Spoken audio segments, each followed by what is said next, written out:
अस्सलामुअलैकुम, welcome back to my YouTube channel.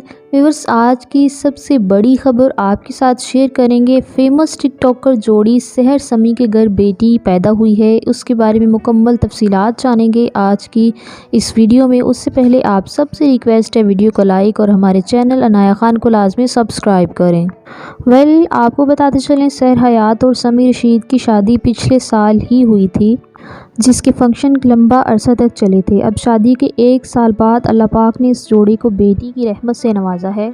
TikToker जन्नत मिर्ज़ा और दूसरे टिकटॉकर्स ने हस्पताल जाकर सहर समी को मुबारकबाद दी है। सहर ने अपने इंस्टा अकाउंट पर लिखा है कि खुदा का शुक्र है कि वो बेटी जैसी रहमत से नवाजी गई है। आप सबसे रिक्वेस्ट है, सहर समी की बेटी की लंबी उम्र के लिए कमेंट्स में आमीन ज़रूर लिखिएगा। मिलते हैं किसी और इन्फॉर्मेटिव वीडियो के साथ, तब तक के लिए बाय बाय।